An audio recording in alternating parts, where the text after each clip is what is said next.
नमस्कार, जय श्री कृष्ण। आसो लव ज्ञान यूट्यूब चैनल में आप सभी का स्वागत है। फ्रेंड्स, हम जानेंगे कि संकट चौथ का व्रत कब है और इस व्रत की कथा और व्रत से पूरी होगी हर मनोकामना।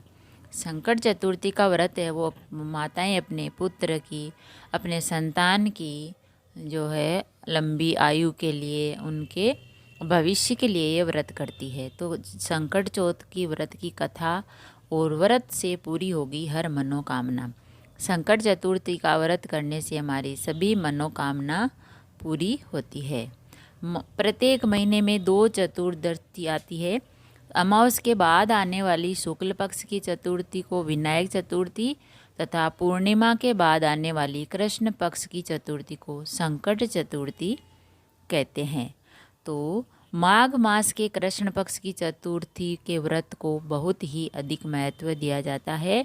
इस व्रत को सभी करते हैं और इस चतुर्थी को माघी चतुर्थी, संकट चौथ या तिल चौथ के नाम से भी जाना जाता है।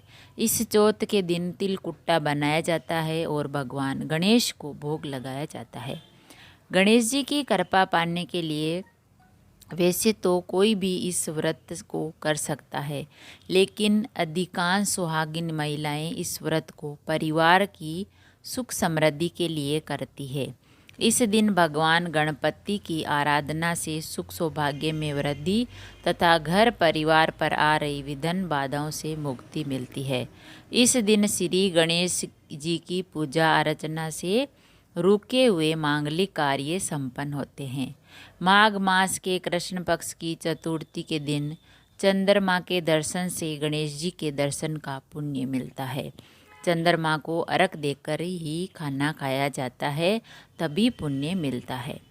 और संकट चौथ की यूँ तो बहुत सी कथाएं हैं, लेकिन इन 2 कथाओं की बहुत अधिक मान्य है। तो पहली कथा है, त्रेता युग में रावण ने स्वर्ग के सभी देवताओं को जीतकर अंगद के पिता बाली को पीछे से जाकर पकड़ लिया। वानर राज बाली रावण को अपनी बगल यानी खाक में दबाकर किष्किंधा नगरी ले आए और अपने पुत्र अंगद को खेलने के लिए खिलौना दे दिया। अंगद रावण को खिलौना समझकर रस्सी से बांधकर इधर उधर घुमाते थे। इससे रावण को बहुत कष्ट और दुख प्राप्त हुआ। रावण ने दुखी मन से अपने पितामह पुलस्त्य जी को याद किया। रावण की इस दशा को देखकर पुलस्त्य ने विचारों की उसकी यह दशा क्यों हुई। रावण के पिता ने विचार किया कि मेरे पुत्र की ये दशा क्यों हुई। अभिमान हो जाने पर देव, मनुष्य, असुर सभी की यही गति होती है। पुलस्त्य ऋषि ने रावण से पूछा, तुमने मुझे क्यों याद किया। रावण बोला, पितामह, मैं बहुत दुखी हूँ। यह नगरवासी मुझे धिक्कारते हैं, अब आप मेरी रक्षा करें। रावण के ऐसे वचनों को सुनकर पुलस्त्य बोले, पुत्र, तुम डरो नहीं, तुम इस बंधन से जल्दी मुक्त होंगे। पुलस्त्य यानी रावण के पिता ने कहा कि तुम विघ्न विनायक गणेश जी का स्मरण करके व्रत करो। तो पूर्व काल में वृतासुर की हत्या से छुटकारा पाने के लिए इंद्र ने इस व्रत को किया था, इसीलिए तुम भी इस व्रत को करो। तो रावण ने भक्ति पूर्वक इस व्रत को किया और बाली के बंधन से मुक्त होकर पुनः अपने राज्य को प्राप्त हुआ। भगवान गणेश जी ने रावण पर अपनी कृपा दृष्टि की और उसने उनको याद किया, तो वह उनसे मुक्त हो गया। एक और दूसरी कथा है। एक बार देवों के देव महादेव शिव जी ने कार्तिकेय व गणेश जी से पूछा, तुम में से कौन देवताओं के कष्टों का निवारण कर सकता है। तब कार्तिकेय व गणेश जी दोनों ने ही स्वयं को इस कार्य के लिए सक्षम बताया। इस पर भगवान शिव ने कहा, तुम दोनों में से जो भी सबसे पहले पृथ्वी की परिक्रमा करके आएगा, वही देवताओं की मदद करने जाएगा। ये वचन सुनते ही कार्तिकेय अपने वाहन मोर पर बैठकर पृथ्वी की परिक्रमा के लिए निकल गए, परंतु गणेश जी विचार मग्न हो गए कि चूहे के ऊपर चढ़कर सारी पृथ्वी की परिक्रमा करेंगे तो इस कार्य में उन्हें बहुत ही समय लग जाएगा, क्योंकि चूहा तो धीरे धीरे चलता है और मोर जो उड़ता है। तो वह सोचने लगे, क्या करूं, बहुत समय लग जाएगा अगर मैं चूहे से परिक्रमा करूंगा तो परिक्रमा तो इस कार्य में उन्हें बहुत समय लगेगा। तभी उन्हें एक उपाय सूझा। वे अपने स्थान से उठे और अपने माता पिता के साथ परिक्रमा करके वापस बैठ गए।